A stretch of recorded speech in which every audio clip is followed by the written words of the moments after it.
Good evening, everybody, and welcome to Minions of the Zoo Night Stream, Thursday edition. I'm your host, Prospero. Minions joining me this evening are Blind Press. Hi. Skep Tock. Hi, everybody. Sanguine Mathghamhain. Good evening, all. Jenna. Hi. And good friend of show, DrFunctional. Da, comrade. Why did you laugh at me? It was just your... Because you sounded, you Привет. were like, hi. Well, I've been doing Ola mostly lately, so. Yeah, switch it up.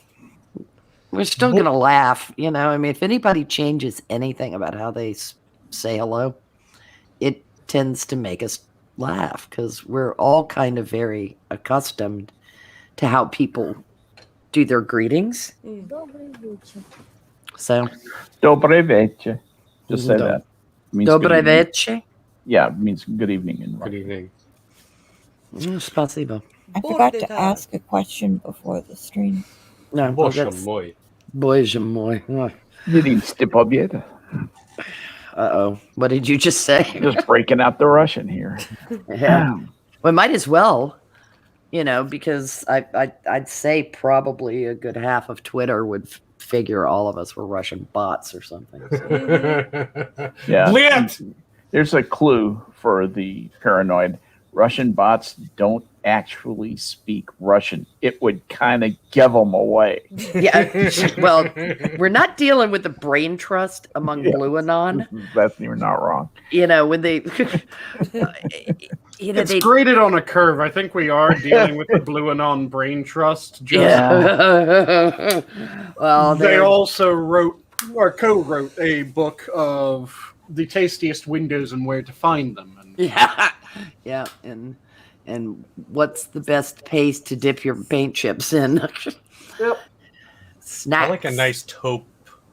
Yes. Yeah, it was interesting. I was having a conversation with one of the grandkids' teachers, and she was defending everyone getting the same grade in a class. What? Oh, okay. And- Why? And I said, you know, I don't see that as, you know, because kids are going to, you know, how do you know what a kid is good at? How do you know what? And she said, why can't all the kids be good at everything? And I said, That's because not they how it aren't. works. That's because the children aren't good at everything. And she said, but they can be. That's the thing. When I look at kids, I see potential. Like I don't, because I see a bunch of different kids with different talents. So I don't see the potential in kids to all be the same. And I said, what you do is the problem with that kind of an approach is it pushes everybody down to the person who's the worst at everything. That's what everyone will function at. There won't be anything to drive them beyond that. And she was like, well, we just need to get that standard up so that everyone can meet a higher standard. I was like, That's so dumb. wow. Did You you know. take the Reality grandchild out of has- that class? She has a degree in education. She's teaching history in high school. Reality has a hell of a way of reasserting itself when shit like that happens. She does not know shit about history. Nope. Prospero, if you talk to this woman for 5 minutes, you would just be appalled. She doesn't even know what countries were involved in the 100 Years' War. Oh, Jesus. Seriously. She's a history teacher. Has no clue about this kind of stuff. She doesn't know how many presidents the United States has had. She doesn't know any of that stuff. But boy, she is just 45 and a all over potato. it makes me sad to see this in Texas, especially out here where we are. Mhm. You know, it's supposed to have infected Austin. It's really bothersome to see teachers talking like this, especially this is one of our probation children. Right. And so it's the special ed department, and she wants them all to excel and all to be, they can all be rocket scientists. No, they can't. This child cannot be a rocket scientist. I'm trying to keep him out of jail long enough to get in the army.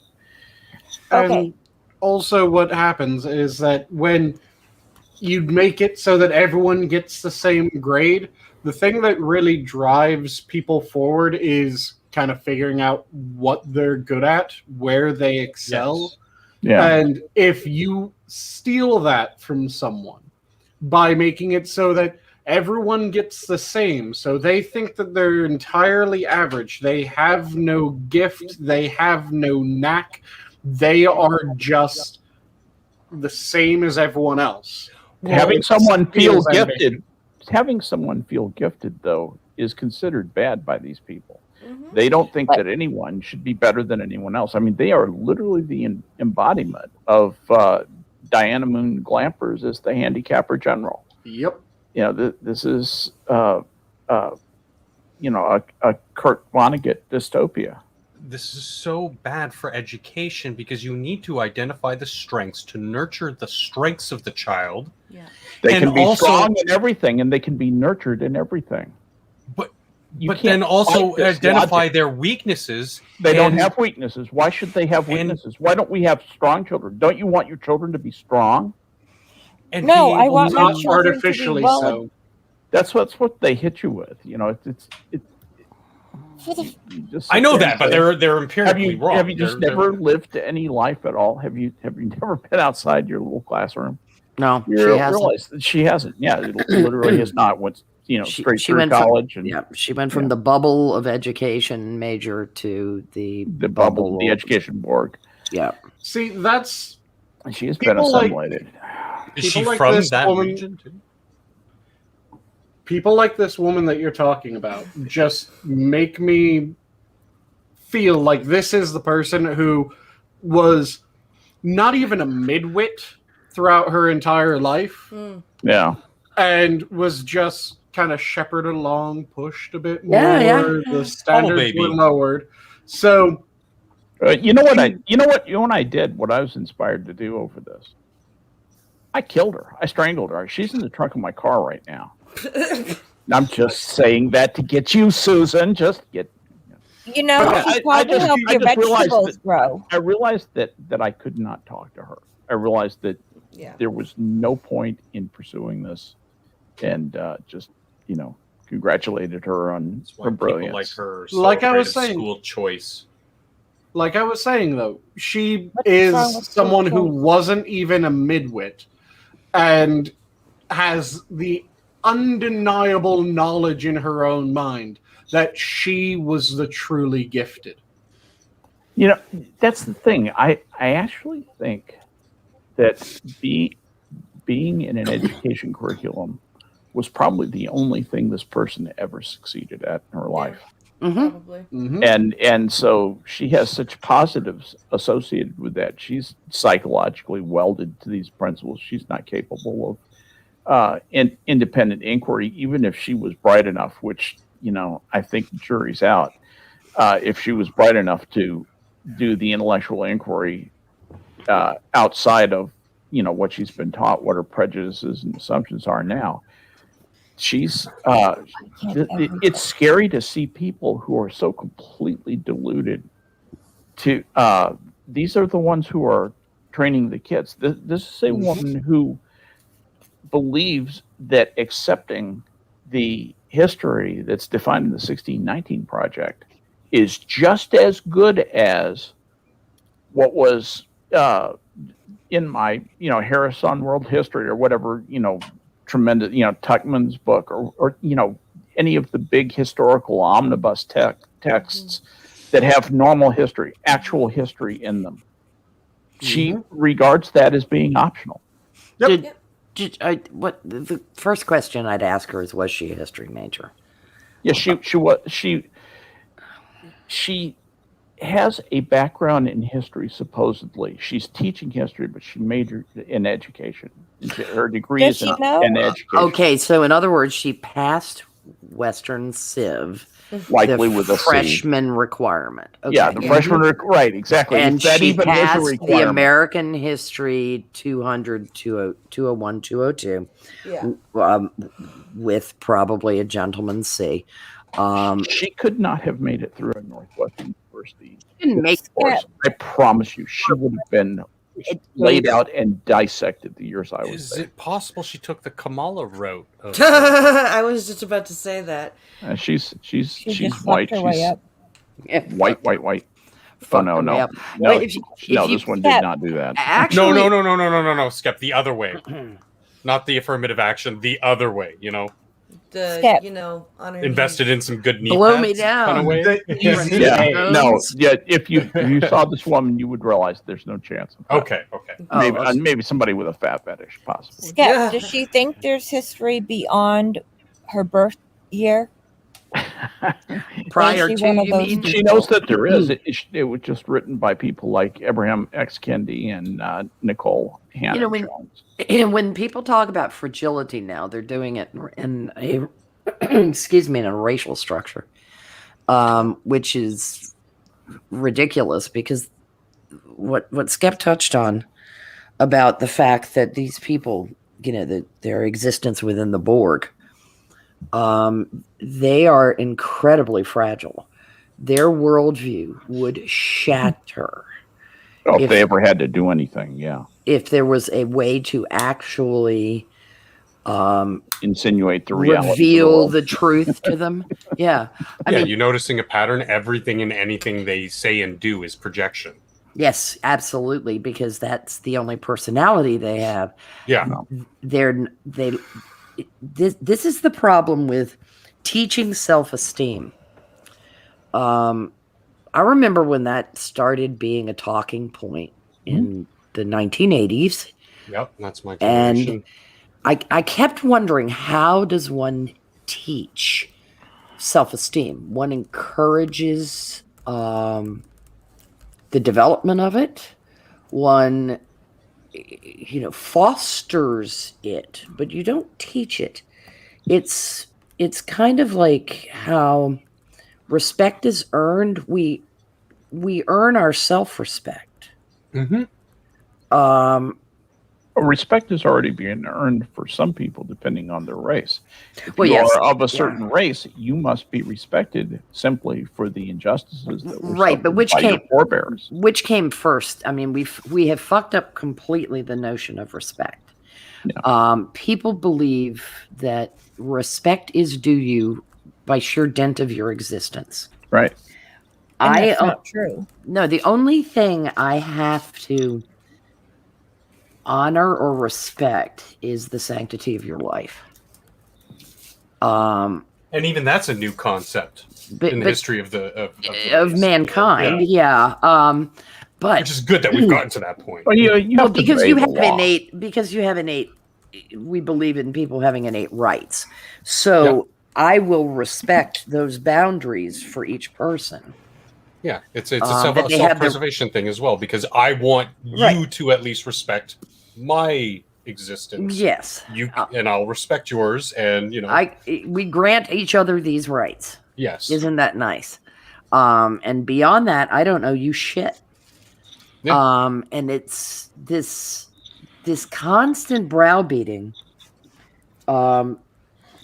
out of a group of people that's really pretty funny, because most of them are very a-religious. And I'm not criticizing people for atheism. I'm criticizing them for their a-religiosity, I guess would be the term, in that they're terrifically religious. Yes. In their it's not that they've sort of removed how I would quantify my atheism is sort of slowly removal. And what they did is they stuck their hand in their chest, removed that religiosity by force, and now there's this big gaping hole that they need to stuff something into, and that's where they stuff it, and that becomes their new religion. Well, there isn't a gradual self-enlightening or something of that matter. It's just this is how it is. Cool. Well, they chucked the baby with the bathwater too. Yeah, Go ahead, Sanguine. I'm sorry.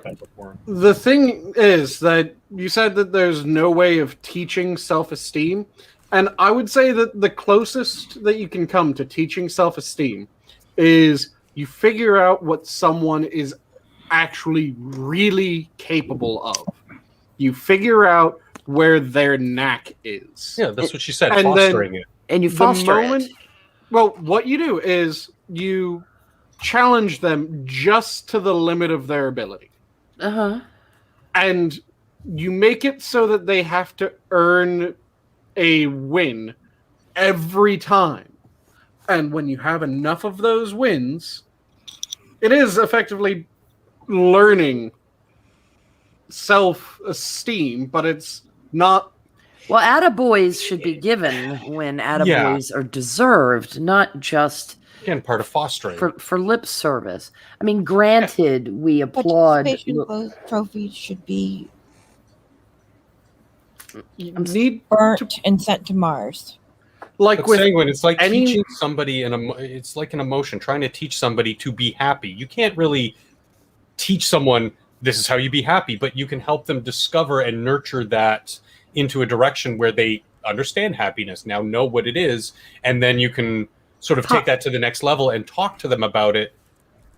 But academically, you can't just say this is self-esteem. Positive reinforcement, I think, is kind of what we're looking for, because Skep's spoken about this before, very wisely.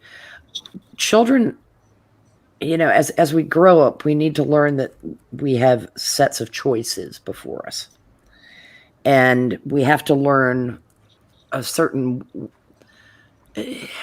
evaluative skill as to outcomes of those choices, consequences, and that kind of. It's all part of developing critical thinking skills to determine risk reward, to determine whether you're going to be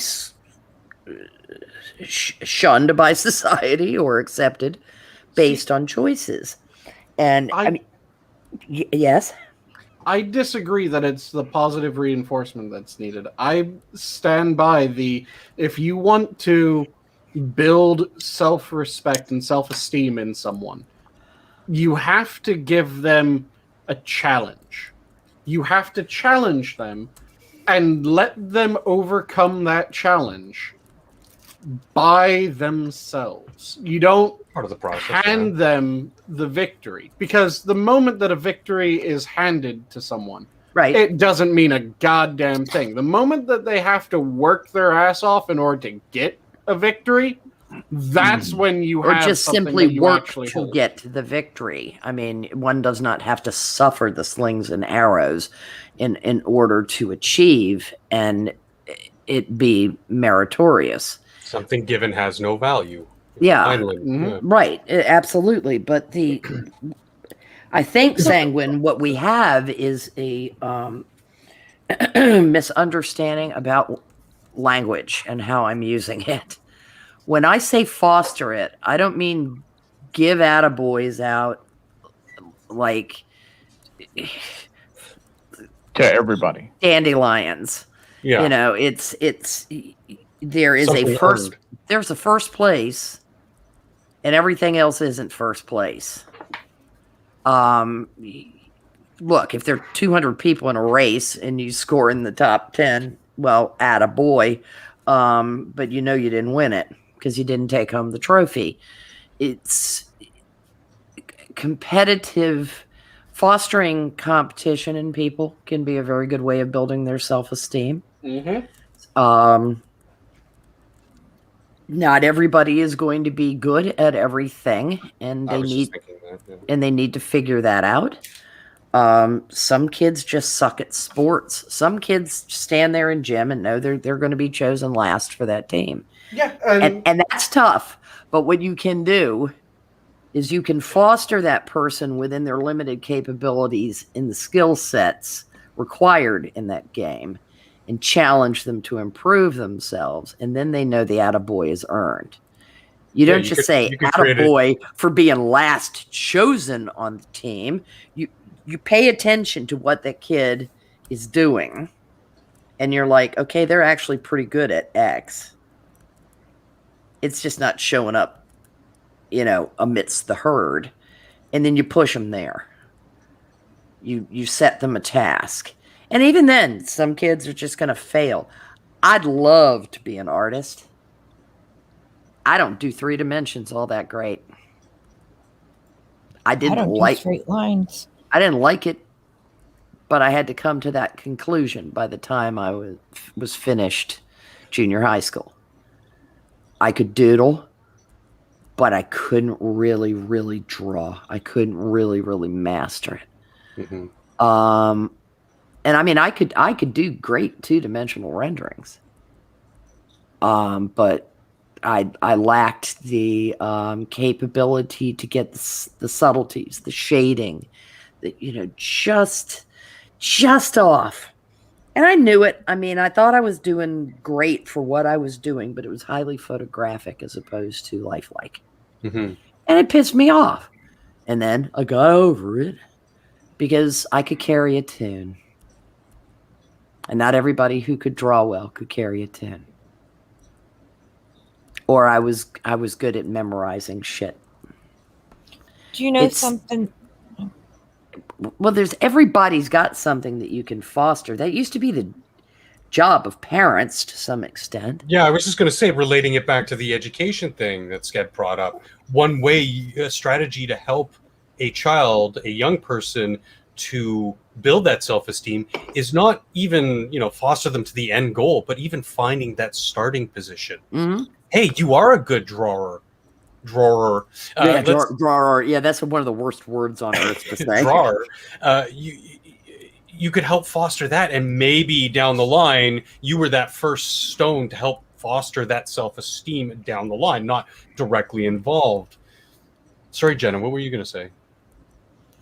I was going to bring up the fact that when we got kids that were older from these horrible countries, one of the things we did first was find a talent they had, such as Grant and photography. We gave not Grant, but Gavin. We gave Gavin. He used Minor Jamie's phone to take a picture when we were out once, and he was only 5, and it was a beautiful picture, and he grew to love that. And Kylie and drawing, and then Lori and dancing. We found these things that they wouldn't have the opportunity to do, and probably had no knowledge of even. Yeah, a cell phone. They lived in a cave. But did they have an interest in bats? Yeah. I hear it makes good soup. Yes. They I'm going to a microbiology degree here. Sawyer. Did I go too far, Prospero? Was terrified of Batman. Because of bats? No, he just looked creepy. Okay. Yeah. I was just curious. Rather than, I mean, Jenna, what you discovered was that each of your kids is unique and has something to offer, and that's fine. I mean, I'm not dismissing that. What Skep was talking about, which is genuinely horrifying, is instead of stopping there, like each individual is unique. We get that. We're all very pro individual here. It's and you're just perfect the way you are bullshit that finishes that sentence with dipsy doodle little twats like Skep was dealing with. Yeah, you're fine just the way you are, said Jeffrey Dahmer's mother to him. That's just the way they think too, Prospero. That's I know. exactly. Quite, I wasn't quite. The bat thing took me off. But yep. The kids had talents, yes, and we were proud of them, but we also expected them, if they really were going to do this, to do it fully, not a half-assed job. And if any teacher ever said that we're going to make sure the whole class ends up with the same grade. It's why my kids aren't in public school anymore. Mm-hmm. Yeah, I'd be furious. I don't like the public school curriculum is horrible. We actually make sure that Massachusetts curriculum and the curriculum that Nancy Pelosi wants isn't followed for our child's schooling, because we don't need a You want bunch them of to actually learn? robots that just state off facts like Well, you know, that's the interesting thing, Jenna, that you're talking about, because children who are taught in the manner in which knowledge seems to be conveyed now, from what I've observed, I've done a lot of observing, it's not felt that children or students generally need to know any specific facts or really know any specific principles. It's more like they are taught that there's a library of information out there and you must learn information management. And that certainly is an important skill to have, but missing the basic tools, you know, that we were taught, it can be something just as simple as not knowing how to write cursively, or not know how to tell time from an analog clock face. You know, these are real deficits. And the interesting thing is, when you talk to the teachers, you tell them, you know, I think it's terrible that so and so can't tell, you know, time off of an analog clock face. All my grandchildren can, by God. You know, but they didn't learn it in school, and there was no move to teach them that in school. we have. And that's the problem. That's what the problem is. We not only learned analog clock faces, we learned how they work in the environment. So position of the sun gives you a general indication relative to where we, you know, are growing up, what time of day it can be. Sundial. Yeah. We have one of those. Exactly what a clock is based on. Yeah. In all of my kids' rooms, they don't have the, you know, I'm not sure what the non-analytical clock is. Digital. Called. The digital clock. They have the analog. And mind you, the little boys have a sailboat on it because their room is... Right, whatever. It doesn't matter. But it's an analog clock. Yeah. And they know how to use it. They can make use of it. I think it's they could set a wristwatch, in other words. I think it's a big failing of our modern societies. We're not teaching the fundamentals, and we're just setting them in front of technology with no understanding of where it came from. Well, that's right. And how it works. You get this weird thing where people who are too stupid for the facts they brandish, people who don't understand the facts that they brandish these facts. Boy, there's a lot of toddlers this with guns in the woke community, and it makes for some of the funniest, most unintentionally funny tweets that you could, you know, ever see. You know, with people like AOC trying to talk about the Palestinian mess. She didn't even know who the Palestinians were. She did not know who they were, but she's been taught now to hate Israel, and the Palestinians are good, Israel bad, Jews bad, Palestinians good, Hamas good, you know, the PA good, all that stuff. And so she's been properly programmed. She hasn't looked into that. She doesn't know anything about that situation. She doesn't even care to, and she is. You know, Greta Thunberg is another one who has just been handed facts she knows nothing about. She doesn't have the intellectual inquiry, intellectual curiosity to inquire into that in a systematic way and formulate opinions that mean anything. Good God, she's being told what to say.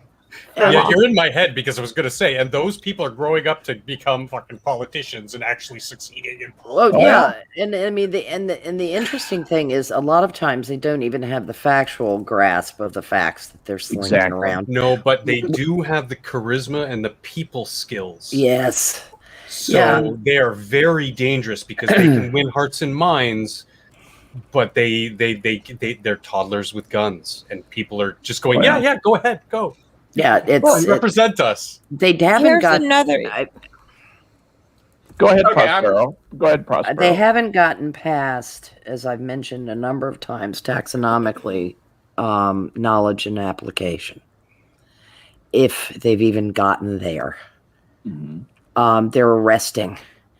They can barf back what they've been told because they've been taught by human microphones themselves.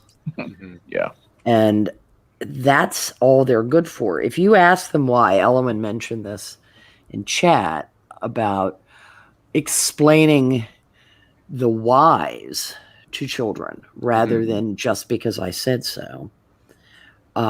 Using a Socratic method, inquiry. Well, why is this?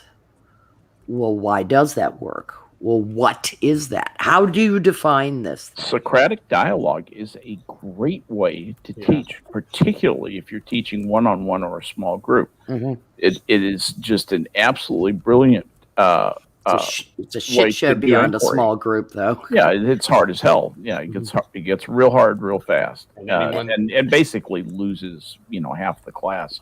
You end up teaching to the top 10%. Yep. To comment on something that Elowen also said a bit earlier about self-esteem can be tricky because it can be lost just as quickly. Yeah, that was part of the. Yep. The thing that is the most damaging to self-esteem is just like self-esteem is built by challenge. The thing that is the absolute most damaging to self-esteem is giving someone a handicap. Yes. Is going, okay, Prospero, you and I are going to have a foot race. Let's make it a 200-yard foot race. Mm-hmm. You start at 100 yards off from the goal line. I'll start at the 200-yard line. If you win that foot race, do you feel at all like you won? No. If I win that foot race, how does that make you feel? Well, number one, I would have expected if you to actually invested.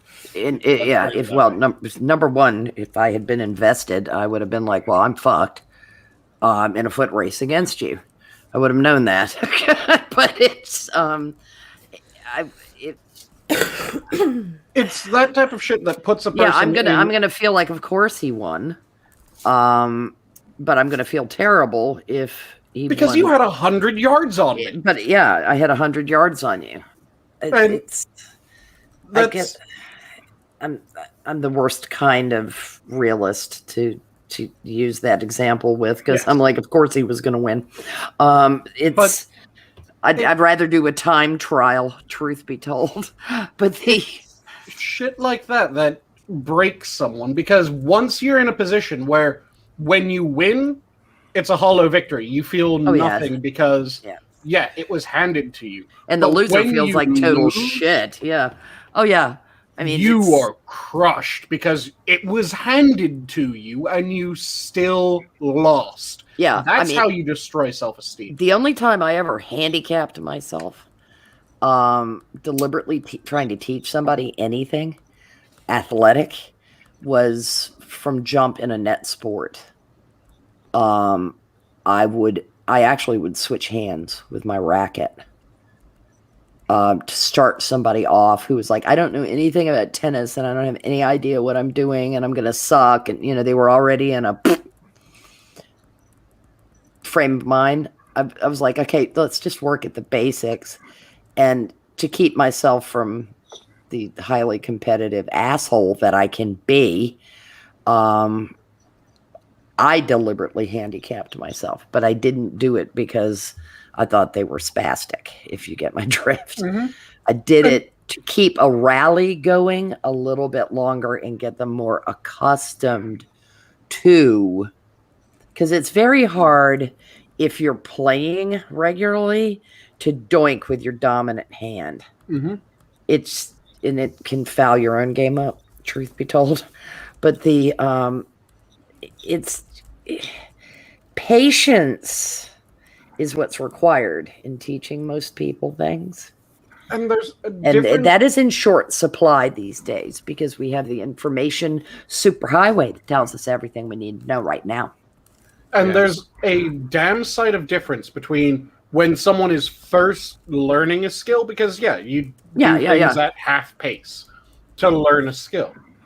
Anyone who's ever... Oh, sorry. Oh, you can cut in real quick and then I'll finish. No. Finish. But when it goes past the point of you're first learning to do the motions and it goes into the, okay, let's see if you can actually do it, that has to be done at an actual competition level. Yes, you have to. You move from just getting familiar to actually having to drill, and that's the only way to do it. I mean, everybody pitches underhand to little kids. Okay, they're not going to throw a fastball past a 7-year-old with a bat. They're just not going to, I mean, you're not going to teach them anything about the fundamentals of the game. I did. I threw at my kids' heads. Yeah, well, that'll teach them to duck, won't it? As hard as I could, yeah. Well, my dad, as far as fundamentals of the game was, can really play. You've watched it enough on TV. What do you mean you don't know how to do this? That was more sarcasm on his part. But after a point, after you demonstrated a certain level of competency, it was like, screw you, gloves are off. Mm-hmm. And then the whole drive was to get better. Mm-hmm. To get better and to get better and to get better. Well, what does better mean? Does it mean more dominant in a white male colonizing kind of way? I think that's what you're talking about. Sure. That's what I meant. Yeah. Colonize the shit out of them. I always wanted to be a dominant white male colonizer. If you can't tell, that was the entire reason I was a tomboy. The most basic definition of better is treating yourself from yesterday as your rival. Yep, and having somebody patient enough with you to go, yesterday you were hitting these. What's wrong? Go back, think about your fundamentals.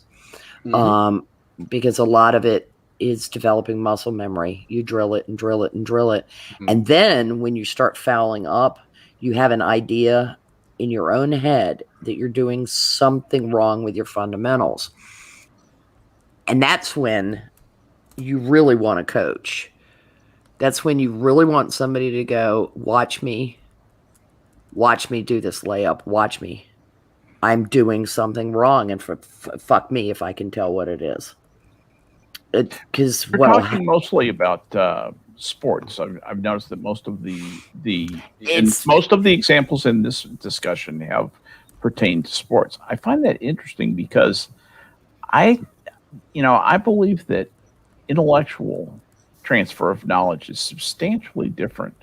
Yeah, it is. From the way that we learn sports. The way that we learn sports is, very, very much hands-on, by example, as you described. When it comes to the classroom, it's, a bunch of kids sitting around a teacher who's imparting something to them. That something has changed. And it hasn't gotten better. It's changed into something irrelevant. And what concerns me, hang on just a sec. Yeah.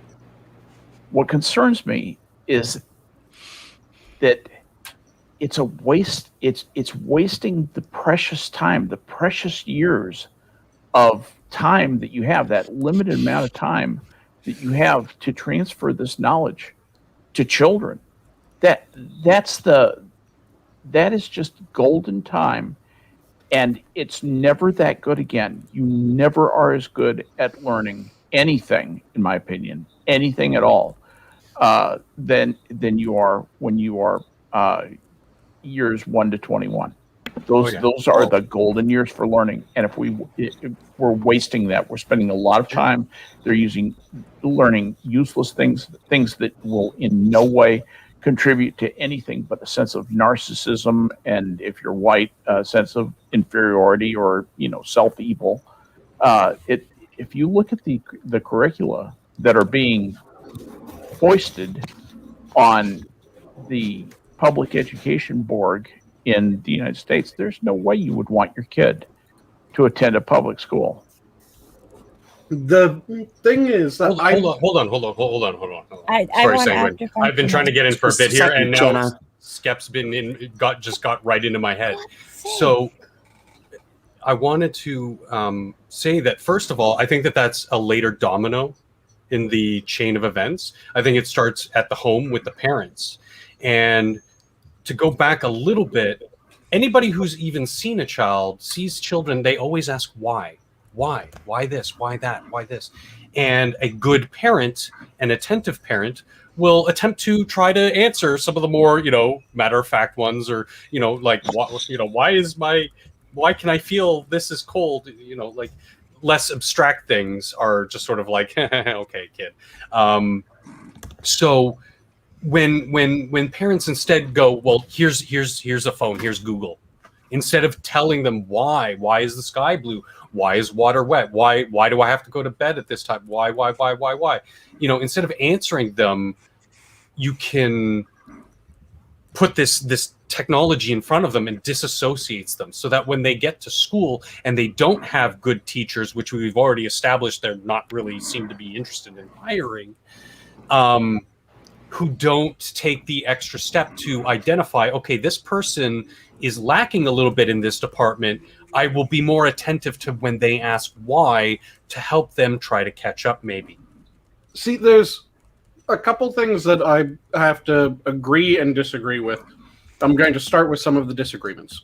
I disagree that the learning a mental skill is as different as it was made to sound from learning a physical skill, because you still start with that. You make sure that the fundamentals are good. You build it slow, and then you have to have that test of knowledge. The way that it's done with learning, let's say writing, for instance. You're shown how to write the letter. Then you're walked through several goes of writing the letter with But before that, you're taught. That's actually a physical skill. Yeah, before that, you're taught the philosophy of, this is the letter A, it makes the ah sound. It's a mental skill as well, being able to read and write. Part of that's being able to identify the letters. Right. But what I'm saying is the writing portion of it, the actual penmanship portion of it, is the physical skill. Okay, let's go for reading then, because that one will be more obvious where I was going. With reading, you start off with someone reading to you. That's how pretty much everyone starts hearing stories. Someone's reading to them. Mm-hmm. And then it goes from there to, hey, I'll read a few lines, you read a few lines. And you struggle through, and someone kind of coaxes you along and goes, okay, let's sound this out. Sound the word out. Okay, that's the word. And then you continue on. Or if it's a word that's really difficult, then the person will go, you say anti-disestablishmentarianism by anti, and then the child would say anti-dis-establishment. Yeah, got it. Walk them through, and you build up from the fundamental. And then there is the test time, which the test in that instance is, okay, can you read that off to me? And they read it off without any help.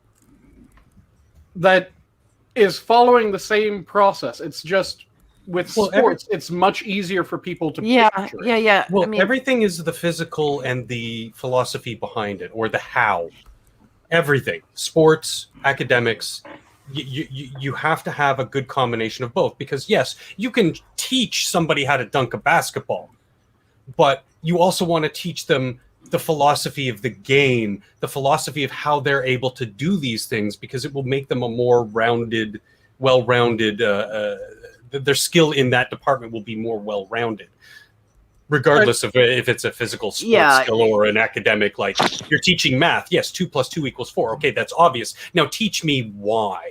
Yeah, well, it's part of the, I keep bringing this up, part of the taxonomy of learning is incremental skill building, and then it gets more philosophical. Mm-hmm. it moves away from comprehension and knowledge toward applicability, and then analysis. Mhm. And that's the area where we seem to have surrendered the field entirely, and gone for teaching to the test, which is nothing but knowledge acquisition. And don't you dare ask how. Yeah, and it has nothing to do with the why it's important. It has nothing to do with the applicability, actually.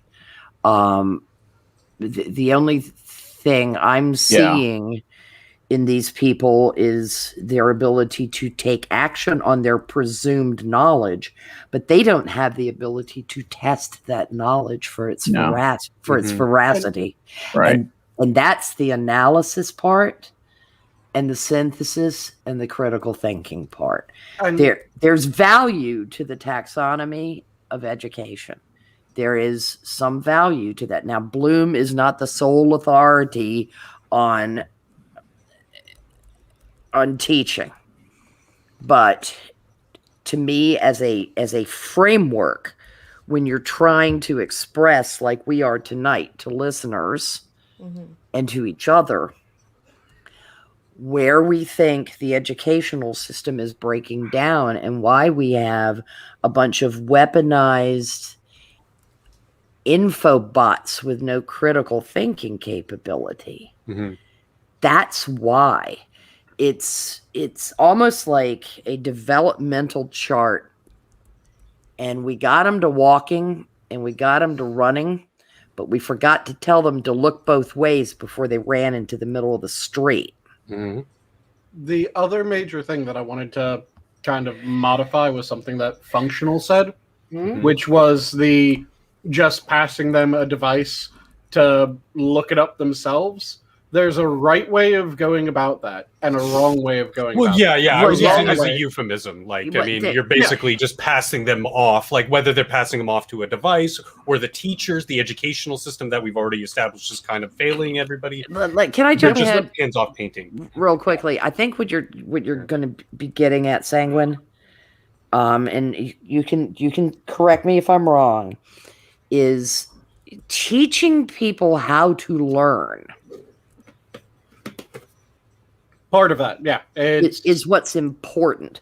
The actual method they use, whether they're actually using Dewey Decimal System and pulling a book or going to a microfiche reader or going online, is utterly extraneous. And the way that it should start, in my mind, is with those questions that all children ask of why? Why? If you reach a why that you don't know the answer to, the response should be, let's look that up. Yeah, I don't know. Let's look that up. Yeah, that's fine. I mean, that's Skep and I got that as children. Very much so. I think probably both our parents. Go to the dictionary. How do you spell that? How do you spell that? Teach the kid to fish. Don't hand him a fish. Right, and it's the learning how to learn. My father. The other thing though that I'll bet your parents or your influencers did this with you, Prospero. It just is so reflected in just knowing you, knowing the way that you think. And that is that when I would ask a closed-in probe, when I would submit a closed-in probe, what is a postage stamp? Okay. And postage stamp has a definition, it's something you buy from the government so that you can send mail, and they cancel it and so forth. Some people collect the pretty ones. Yeah. And so there's just, 4 or 5 and that's called philately. But yeah, it's called philately, like tennis or philately, obligatory, everybody drink. And the philately, I don't think anybody other than Prospero knows what just happened there. Anyway, what happens is, instead of telling you about the postage stamp, my dad would say, Well, that's a very interesting question. You know, why do you think you need a postage stamp? You know, you put them on letters. What are letters for? And he'd ask me that back. It was like my whole growing up was a Socratic dialogue. It really was with two avid practitioners, you know, of it who were both good at a lot of things. And so, you know, so then we would cover everything for why people like to stay in touch with each other, to what other uses a business letter has, and oh, by the way, this is a little something that you buy from the government in order to make that communication happen. In the meantime, we've covered an entire, and we spent 2 hours doing it, an entire, you know, lesson about what people talk about when they talk to each other and why they do that. And for a 4 or 5 year old kid, that's pretty interesting stuff. It starts to reveal the world to you. There was no such thing as a simple answer. Right. There were no simple, right. Everything was a complex answer. That's exactly right. Being a child of the 80s, that's how I would say 60%, 70% of my teachers would interact with us outside of, you know, established lessons. Like now's learning time, there's question periods, whatever. And they would be more attentive to the more Socratic way to come to these conclusions. Yeah, the tangentials that come up. Some of my best professors, I have margin notes next to my notes in my notebooks of the tangentials that would just come up in the course of a lecture. I mean, you might be lecturing about Disraeli, but then something would come up about his striped trousers, and there'd be some little anecdote that would be told, and there would be, and you want to talk about a mnemonic that will help you remember like material facts of the thing. Some of those tangentials will, like the whole thing for a 5-year-old about why people like to correspond with one another, or this, that, or the other, might end up making them remember that philately is the collection of stamps. When they're sitting down and taking a vocabulary quiz when they're in 10th grade. Yeah. You know, I just did it by memorizing the song when I was 14. Yeah. It's just, and I always heard it philately. So when I use a hobby like tennis or philately, I need a hobby reading Lady Chatterley. It's just who needs a hobby like tennis or philately? I have a hobby rereading Lady Chatterley. Now they're trying to take it all away from us, and we take a stand in hand, we fight for freedom of the press. In other words, smut. I love it. The Adventures of a Slut. I'm a market thinking slut. I don't know what compares with smut. Hooray, let's hear it for the Supreme Court. Don't let them take it away. Okay, I had to finish the song now. Yeah, it is. It's one of those earworms. That face palm, thank you. Yeah. Well, it's like when somebody goes, "Isn't it nice that spring is here?" I'm like, shit. I hear the phrase "spring is here." I'm like, the entirety of Poisoning Pigeons in the Park is going to go through my head. Like Roger Rabbit with shave and a haircut. Yeah, 2 bits. Yeah, there's something you all are forgetting. Yeah, what are we forgetting? Parents are too freaking lazy to even teach their kids to tie shoes. 10-year-olds cannot tie their own shoes because they're Velcroed until. So how do you expect a child to succeed if the parents won't even teach them? I know 4-year-olds that aren't potty trained because parents are too lazy or caregivers are too lazy. And do you think that's the majority of them, or do you think that is the worst examples? For tying the shoes, it's the most of them. A hungry enough child will teach himself how to tie his shoes, like I did. But if you never have shoelaces because your parents, I have a solution. You might not like it. Birth control in the water. That why would No, I mean, I really, there's been a side of me for a long time that have thought sometimes the parents' ability to hold their head up in public should go hand in hand with how their children function in school. Well, think about it. Learning but to tie it's- your shoe is an important brain function. Yeah. yeah, well, yeah, it is. Yeah. It It's- actually really is. Yeah, no, it is. It's spatial and it's dexterity, and it should be. You should be beginning to teach your kids stuff like that when they're like 3 or 4. In my case, it was Kinda critical hope- thinking. Like, Yeah. how do I look? Like, literally, my parents never taught me. So, Jenna, I had Velcro shoes. How did I learn? Well, I stole one of my sister's shoelaces, put my shoe on with the Velcro, tied the string around my shoe, and then tried to tie A bow around a that. bow or something. And it took me a long time to try to just figure it out on myself. And then that's how I initially figured out how to tie it. And the next pair of shoes I wanted, I got laces and was able to tie them. So, I mean, if you're hungry enough, but again, I also had other people within the society as a whole who would also nurture other things to allow me to have that creative thinking, critical thinking ability. Mm-hmm.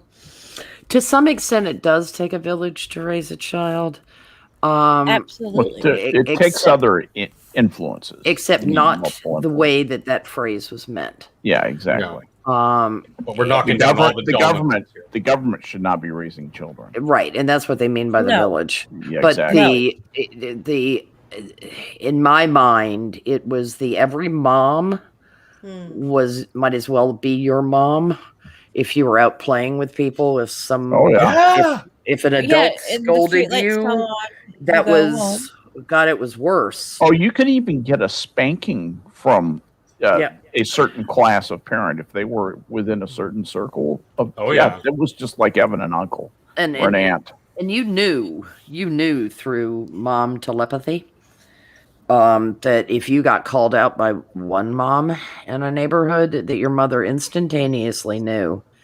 And it was going to be confirmed through a telephone call because they weren't going to let you get away with that shit on their watch. You knew. And you knew. Babysitters were given authority over children. I mean, it wasn't just... Damn right we were. Please just make sure they don't die while I'm gone. Yeah. Duh. No, they were told to put them to bed.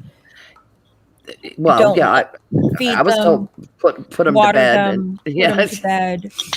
I always treated the job, because I've been babysitting since I was 14 years old.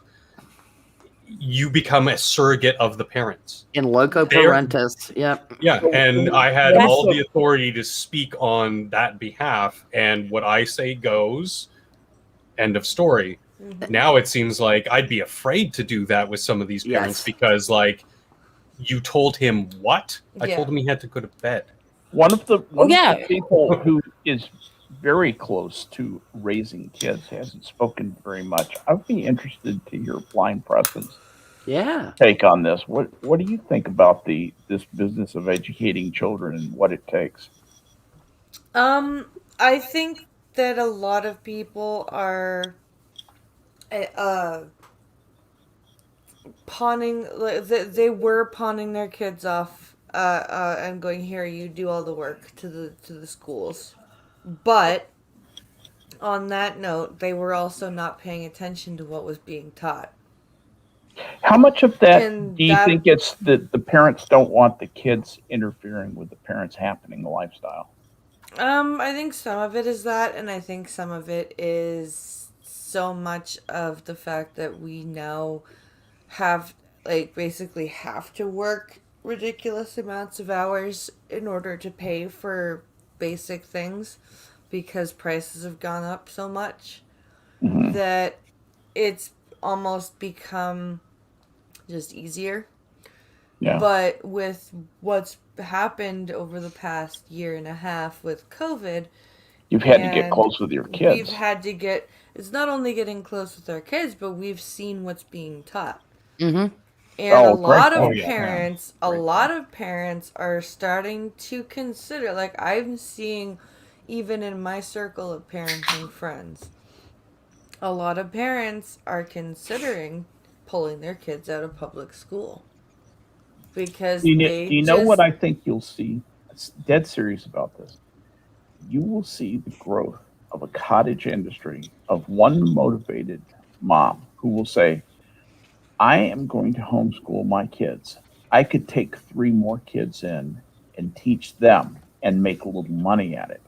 I actually believe that you may see a cottage industry grow up around mothers and fathers to an extent, but mostly mothers, who have the want to, the capability, and so forth. You'll see them start to offer a potentially very lucrative uh, uh, training for children. I mean, kids who are homeschooled, if the parents do even just a better than average job homeschooling, they are so far ahead of kids who come out of the public school environment. It's not even funny. They're ahead of the kids who come out of the private school environment. Yeah. And I believe that is an idea that may start making sense to some people as an alternative to the public school. And once that's the way, that might be the only way to stick it to the education board. Yep. Is to compete with it successfully in the home type basis. Now there will of course be horror stories of kids who 18 years old and can't even count to 5 and all that stuff. That's what happens when you homeschool. No education standards. Our union provides standards for kids. Blah, blah, blah. You're going to have all that crap. You're going to have all that crap, but through that there will be enough success and a general rough recognition that generally a child's prospects are better in that type of environment rather than the public school. And when that happens, then you'll start to see a quiet revolution in education. I really think that may happen. And at least in I don't know how it is in other places, but in Ontario, I was looking it up. There are homeschooling has moved away from crazy isolationist people who don't want their kids exposed to those other children. You know right. what I mean? It's you want to teach about the end times. Huh? It's grown into there are teachers who have left the public education system that are involved in it. There are parents that have been homeschooling for a long time. They organize field trips for you can be put in touch with a group of homeschooling parents from your area. Yes. And do field trips together and do social things together and and the kid gets the socialization that he would normally be getting. Still gets socialized. It's just as vital, yeah. And my dad, because I was talking to my dad the other week about how ridiculous, because I was like, this, honestly, they're just giving him busy work. It's all this is. All the stuff they're having him do, they're not really teaching him anything. They're just making them do busy work. And Dad was like, well, honestly, that was the same thing with when you were in school. He's like, school is bullshit. He's like, the only thing school is good for is teaching kids how to deal with other people. Yeah. That's what my dad sad said. Damn commentary. That's what my dad said. He's like, school is crap. VP, think about the teacher giving your son the word to spell that was oh god, firefighter. Yeah. Sound it out. Sound it out. But I mentioned that to a teacher, and she flipped her shit when she heard it. I'm hoping that one of the silver linings that come out of these lockdown crazy times is that more normie parents become aware of what has been going on, and either through pulling for going through to alternative routes and more competition there, or by petitioning school boards, ombudsmen, etc., to actively revert to a more educational system rather than this indoctrination. and hands-off approach that maybe it'll be a dual prong attack to reform education, or just completely crush it and set up a new system in its place that is infinitely more successful. Either way. The federalization of education has proven to be a catastrophe. Mm-hmm. Yeah. And this is part of it, because when it leaves the community, because so many of us grew up in schools that were community controlled schools, and then it became state controlled schools or very large district controlled. Yeah. Or they had so much control over the local school board that the important questions were decided at the state level and then left to the individual schools to figure out how to implement them with the expected uneven results. Yes, and then the federal government came in the United States and bigfooted the entire fucking thing. And it's just been incremental catastrophe. It's a little bit like how big do you want your power grid to be? Well, how big do you want it to be? Because if it gets too vast, a failure is destructive to so many more people than it was when it was a more I understand the economy of scale. But you know who started the Federal Department of Education? It was Jimmy Carter. Yes, it was, and Ronald Reagan wanted to get rid of it. Right. That's how quickly. Department of Education that has never educated a child. No. Department of Energy that's never produced 1 watt of energy. Yeah.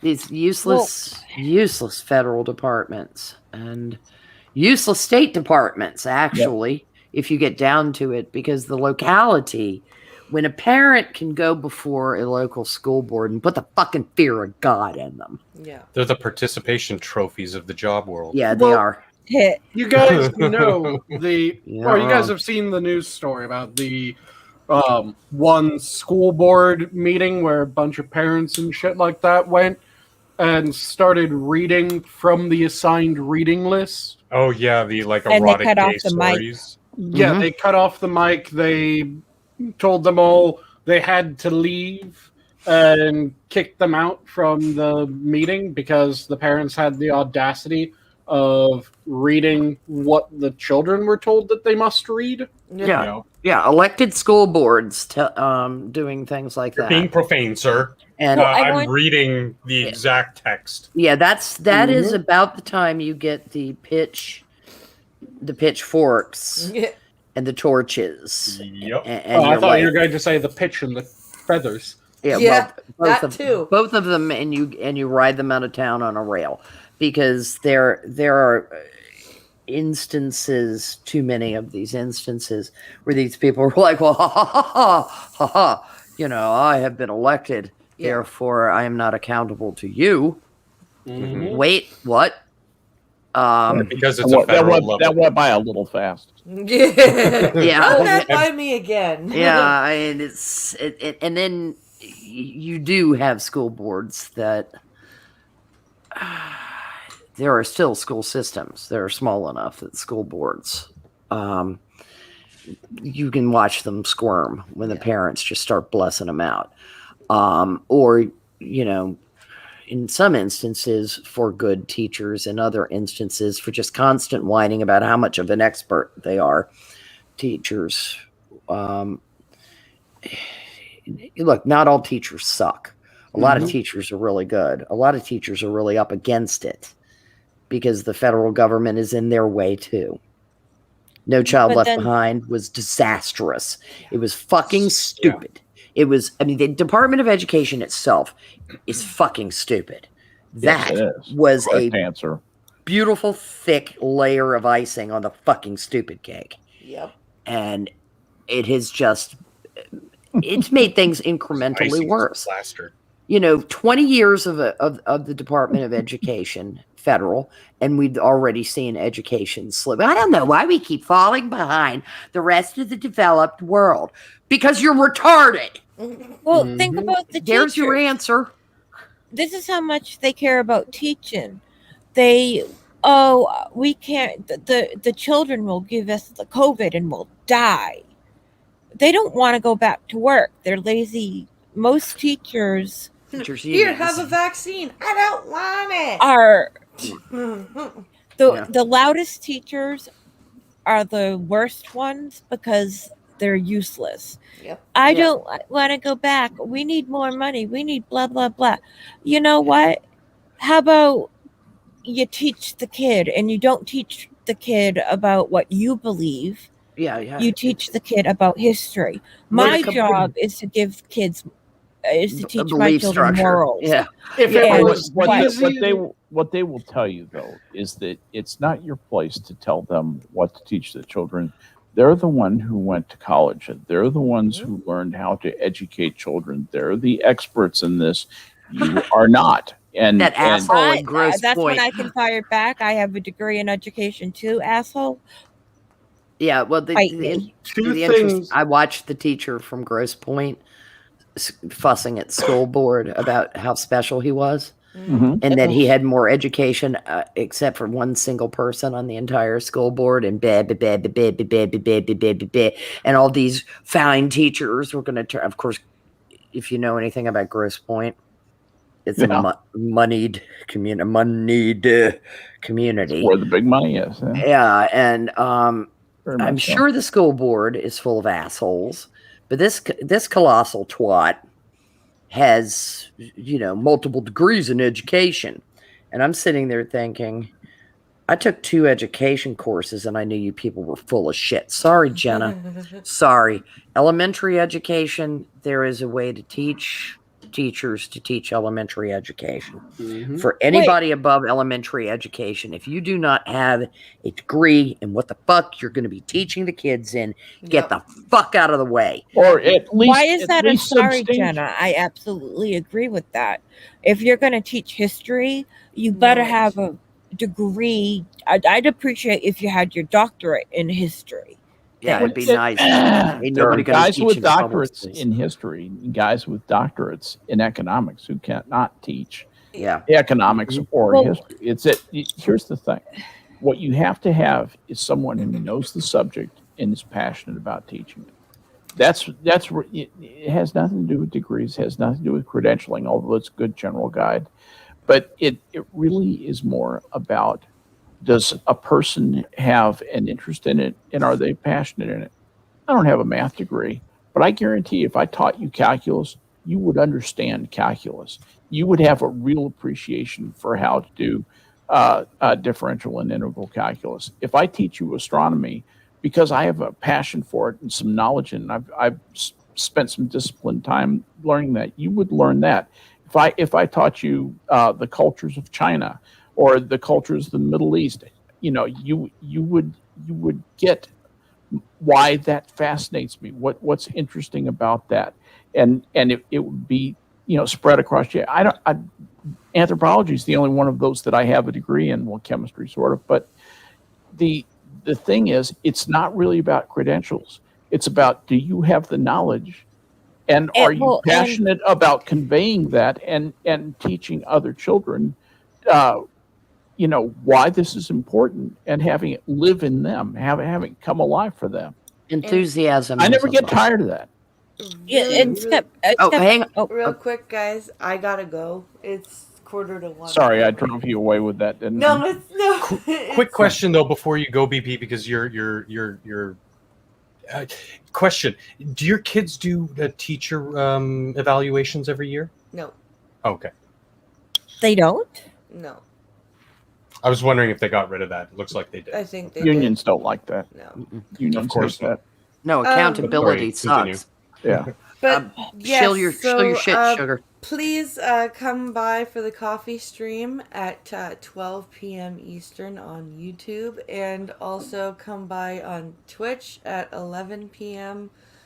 Eastern for Beat the Blind Girl.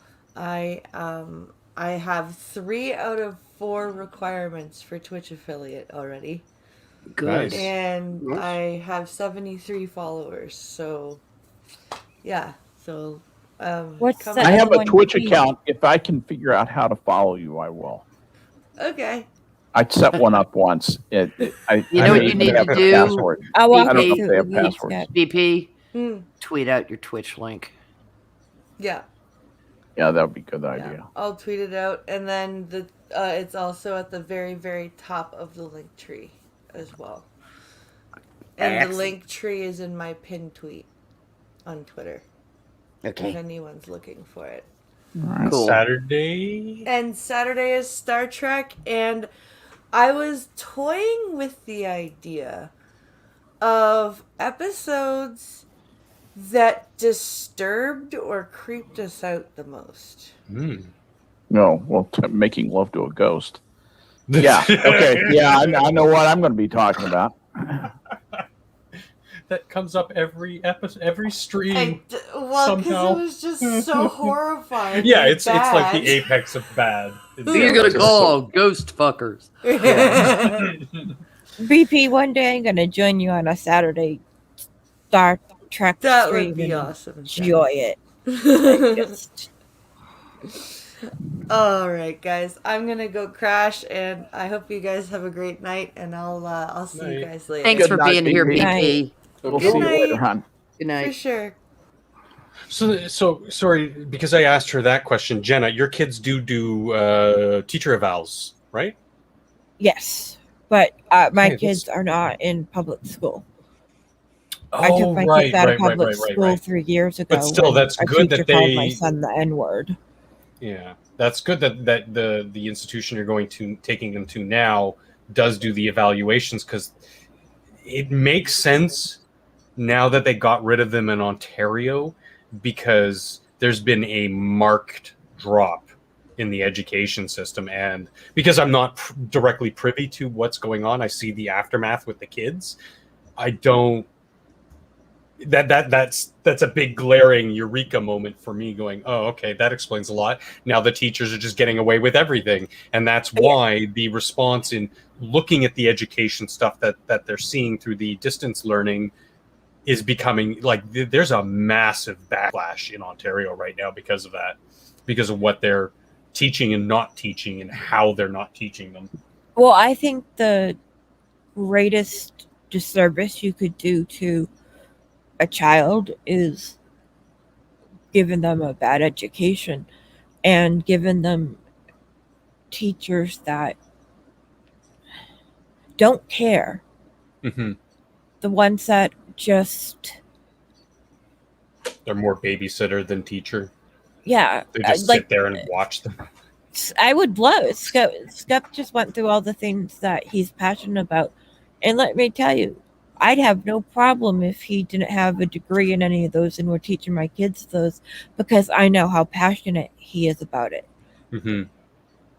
But that passion, it's just lost. When I was a teacher in the early 2000s, to today is night and day. I would have either quit or gotten fired for not teaching critical race theory or not teaching. And going back to the tie in the shoe thing and learning to read a clock. If you don't give a kid any chance, they're not going to go anywhere. If a kid isn't potty trained till they're 4, can't tie shoes,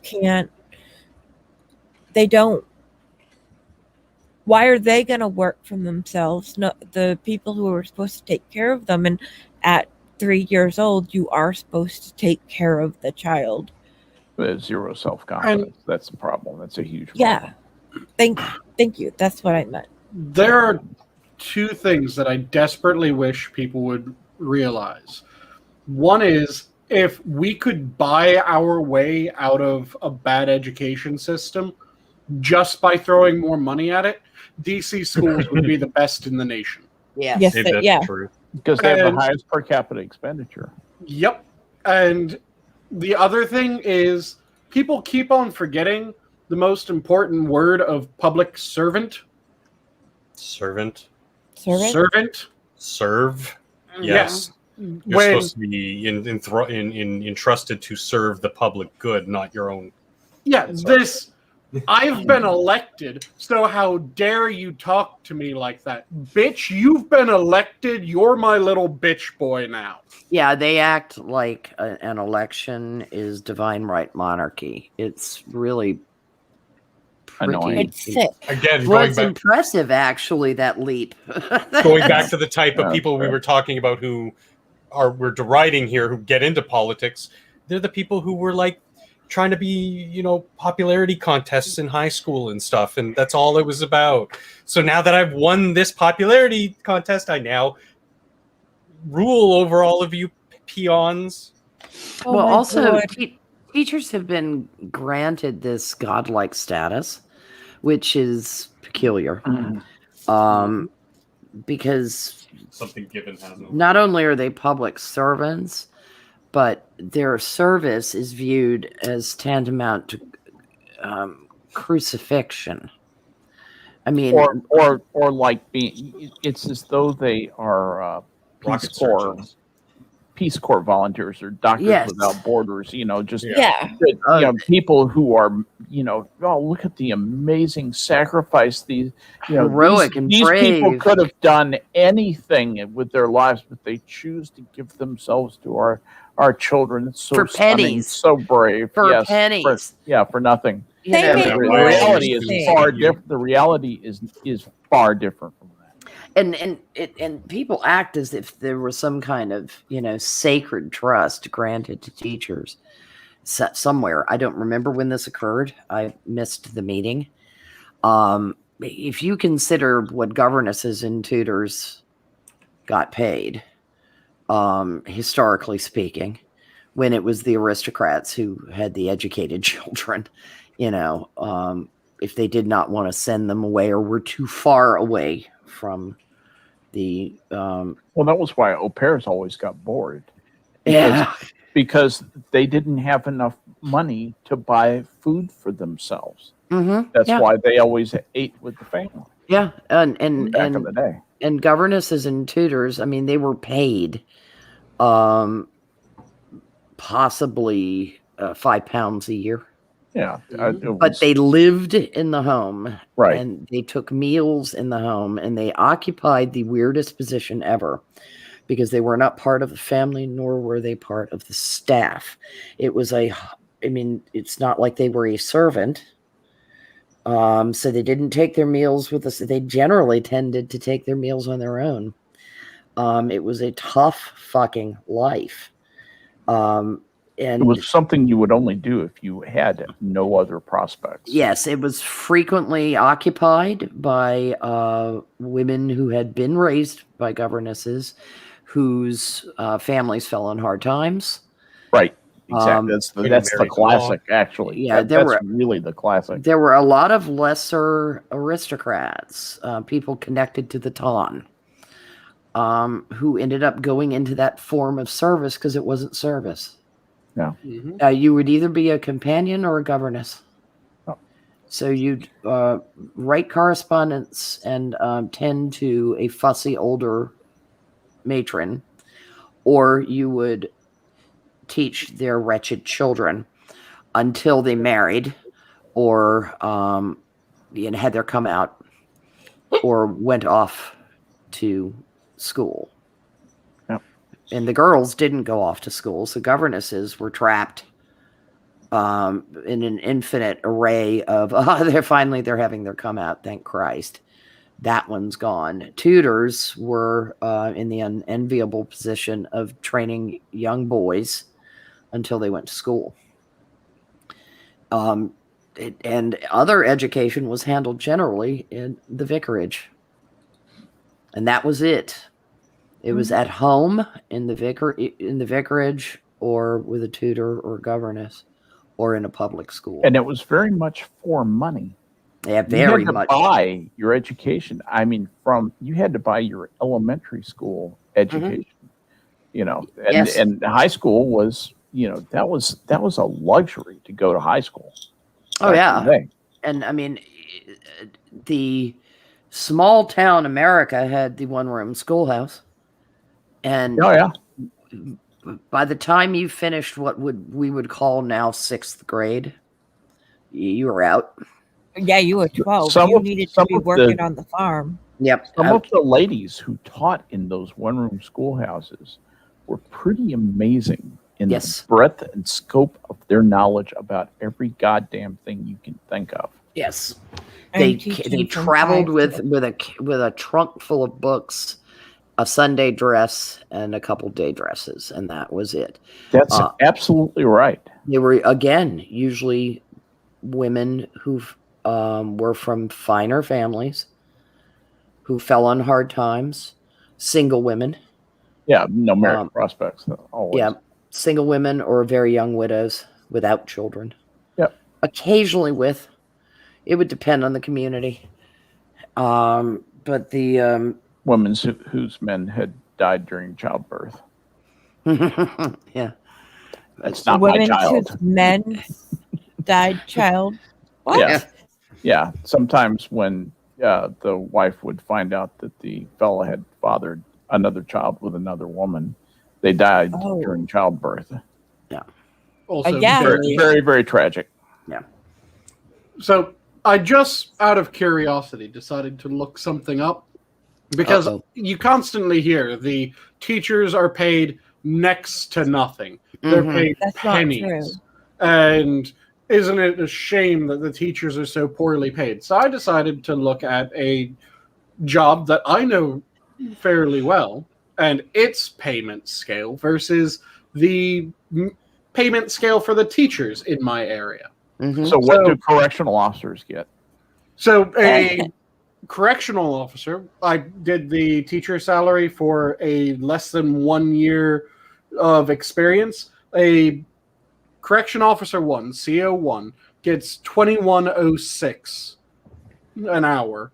So about 43,970 or 43,009. It doesn't matter. Yeah. Those digits on the right don't matter. 41,000. Yep. Cool. We got 43. Yep.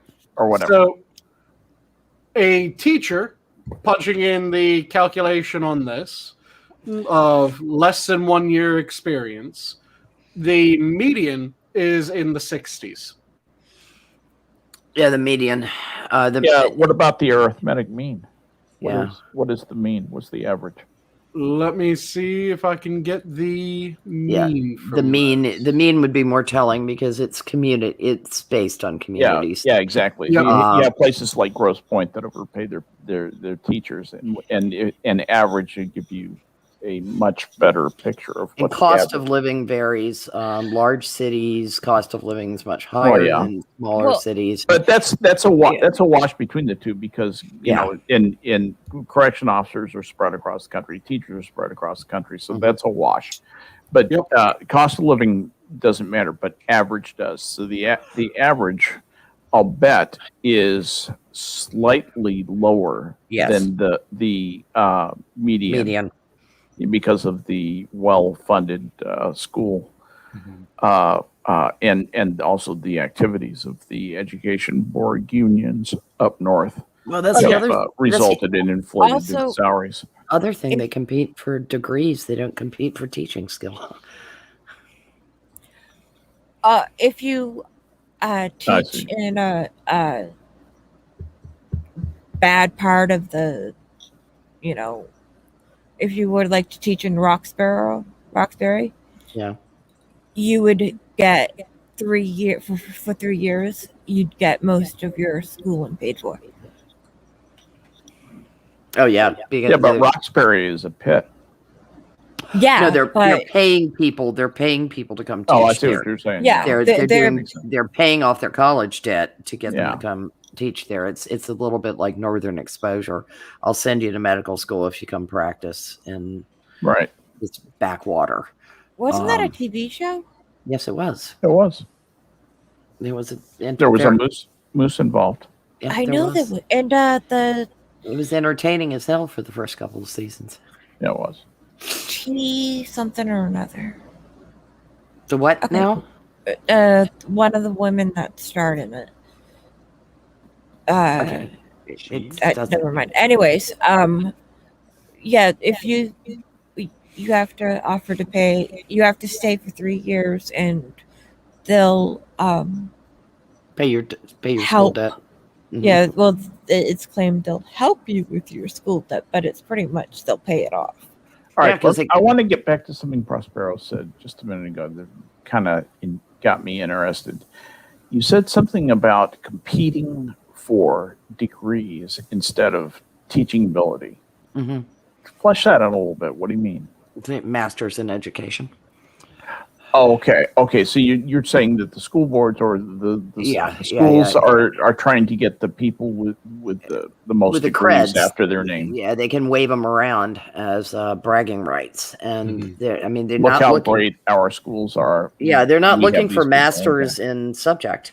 They're Right. looking for masters in education, which, mind you, is just quite literally piled higher and deeper version of. I think a doctorate in education is actually a pointer, a reliable pointer of a defective mind. Yeah, A reliable indicator that A you're DEd? dealing with an egotistical piece of Yeah, shit a who can't do DEd. squat. Dr. Jill. Yeah, there is a different. There is a Hell of a doctor. Why? Yeah, well, there is a distinct difference, and let's get this straight. There is a distinct difference between a DEd and a PhD in education. Because one of them does require publication, thesis, a great deal of traditional doctorate in education, the DED, the DEd, as opposed to a PhD in education. Goes through like a college of arts and science. Well, yeah. I mean, curriculum. my sister-in-law was a PhD, not a DEd. And But that is a different thing. I'm talking about the doctor of education. But her PhD was in education, which it doesn't matter. That's a different thing. That's somebody who's done research and, like as you say, has had rigorous publications and rigorous stuff, as opposed to a doctor in education who simply has taken all the courses. Yeah, that's at the end of all the courses, many of which are not graded. You get a doctor in education. That's what Bill Cosby had, a DEd. Yeah, right. That's what Joe Biden has too, by the way. Yeah, Dr. Lady Macbeth is a DEd. Yeah. And that is hell of a doctor, though. She's the Surgeon General, really. Oh yeah. I don't see why she's not the Surgeon General. It's like thinking a chiropractor is the same as an allopathic doctor. Yeah, right. It's just or an osteopath. Is an allopath. Yeah. It's just not good. It's not good. It's like having a BA versus a BS in certain subjects. You know, they used to be the tell. I have a bachelor's of art in mathematics. Really? Interesting. You know, I was a little confused because up here we call it an Ed.D.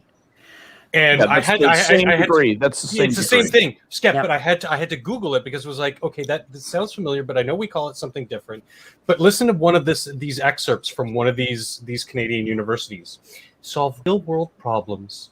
Our Ed.D. allows you to refine your leadership skills so you can be an influencer.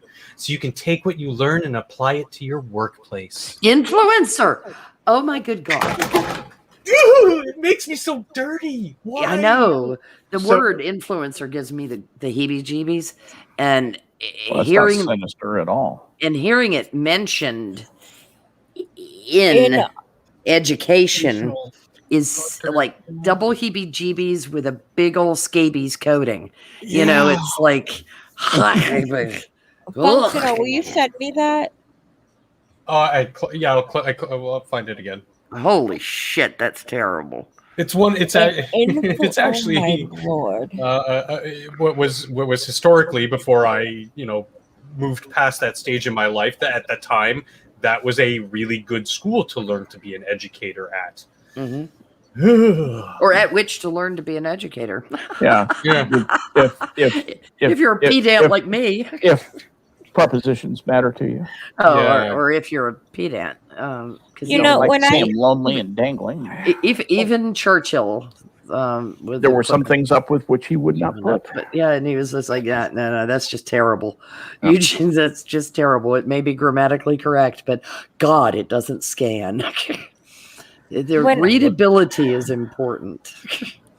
Yes, Jenna, honey? When I went to school to become a teacher, it was because of my love of children and my love of wanting to teach, and I'm just so disgusted with what's happened with What's happened education. to your craft? Yeah. There's another thing I have a bugbear about, and I hope this does not upset anybody overly. It offends the shit out of me when people refer to education as a profession.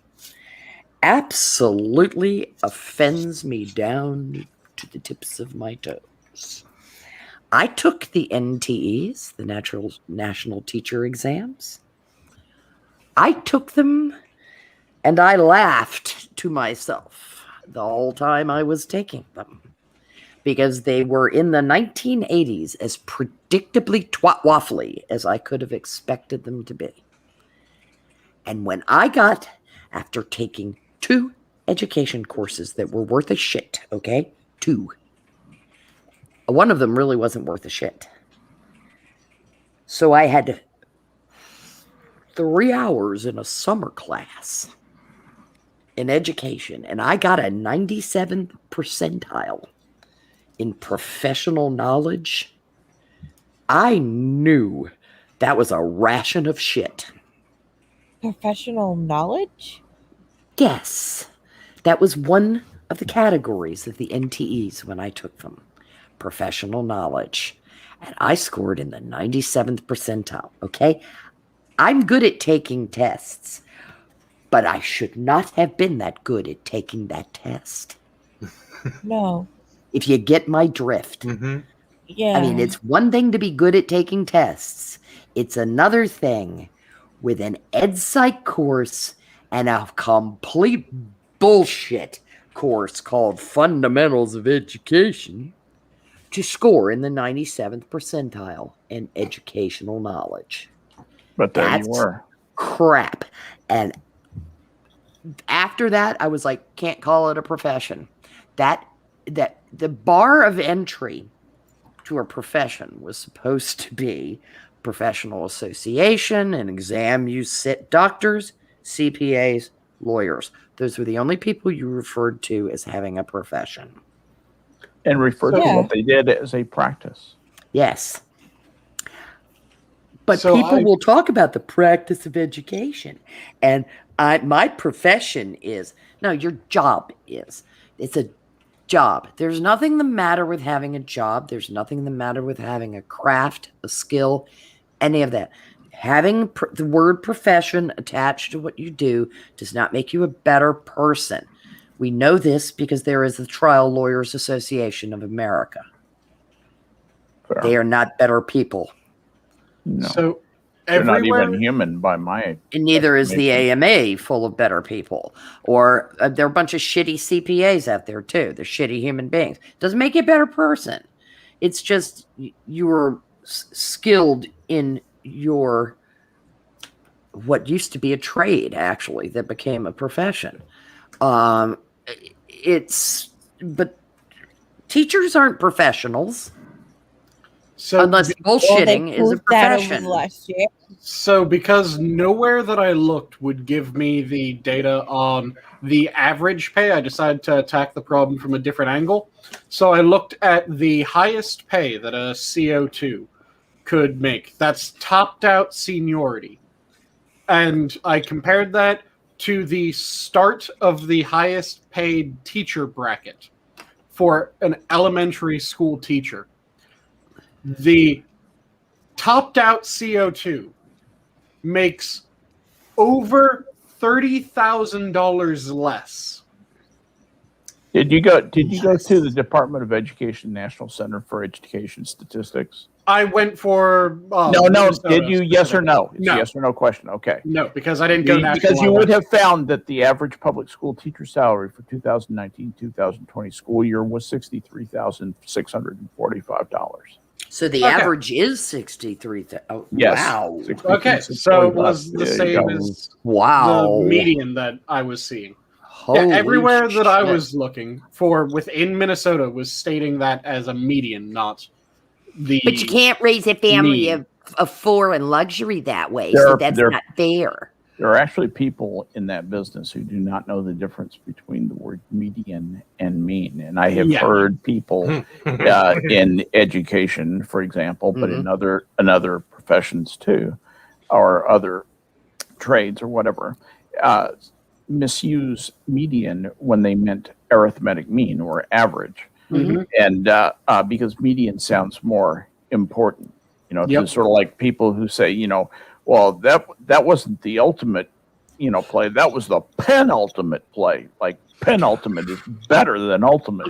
Yes. They don't believe that. They don't understand that it just means next to last. I know. When I was younger, that was one of the mistakes I made because it's as opposed to plural. Yeah. It's plural. Yeah. Right. It sounded smart, so penultimate had to be the ultimate. Right, it had to be the ultimate. Yeah, because it's a multisyllabic pile of hoo-hoo. And it's and then I found out it was the next to the ultimate, and I was like, okay. Yeah, just that's part of learning. Okay, I had a repetitive and no, I can't remember the second Like having word. a visceral response as opposed to having a visceral response. Yeah. Redundant and repetitive. Redundant and repetitive? I have no idea. My brain Redundant just and repetitive. Yeah, the Department of Redundancy and Repetition. Yeah, but just understand that, emesis is not a specialized form of nemesis. So, at any rate. So no, but ulcers are nemesis to Addison's disease. Oh. I was told that by a doctor. I like the fact that he used nemesis. I did too. Yeah, it's nice to see the textured language. Sometimes it's interesting. I worked for a doctor who was a double major for his bachelor's degree before he went on to medical school. He majored in both English and biology, which I thought was interesting. So these were like plants and animals in Britain? Yeah. English biology? Sweet. English and biology. And what's amazing is when he dictated his letters, he punctuated them. His secretary had the easiest transcription job of any human on earth. He would literally say semicolon. So he was delivering them in finished form too. Absolutely. Probably. Without writing them down. delete key. Without writing them down, which was even nicer. This is gonna sound silly, but I love it when James says full stop instead of period. So I just yeah. You finish up, Jenna. Yes, that's nice. That was your finished thought? Okay. I just did the math out with the number that you gave me, Skep, to figure out at what point is a correction officer making about the same as a teacher. And so every tier of correction officer, CO2, CO3, CO1, people are just there for a year. But 2 and 3 have 14 steps to them.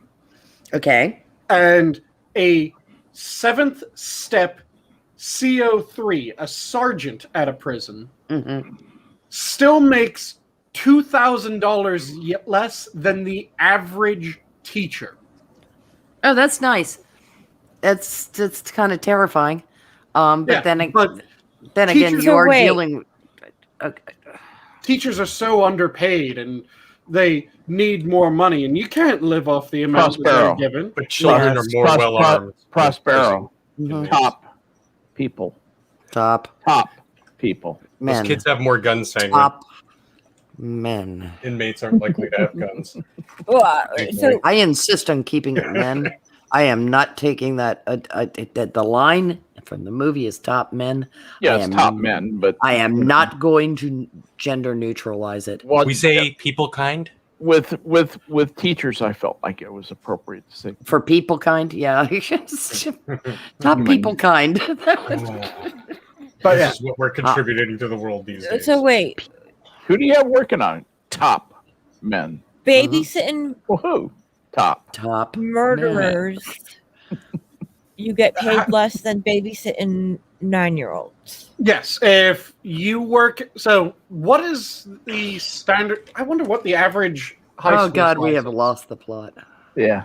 What is the average high school size? I have no goddamned idea. My This is high going to, school was between Jenna and 250 Sanguine, we're people. just going to wander into the woods of Spurgery here. I'm not a spurg. Well, I'm I know brain you're- damaged. You're High schools are indulging bigger him. than a regular house and smaller than the space shuttle assembly building. Okay, so So for there's the somewhere in there. Sanguine, for the average did I ask to know this?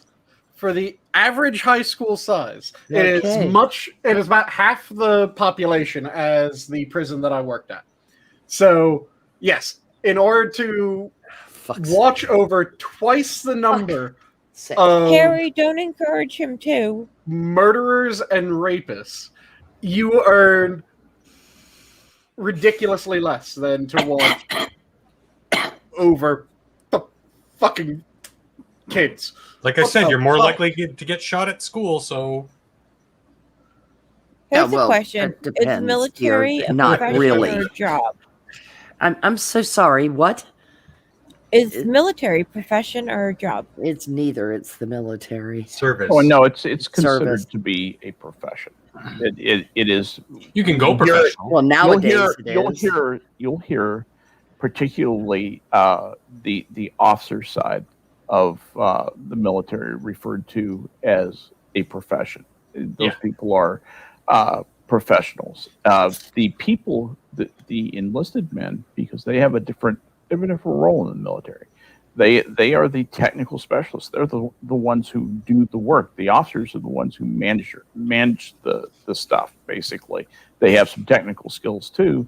But by and large, the enlisted men are better at the technical piece than the officers are. It's almost universally true.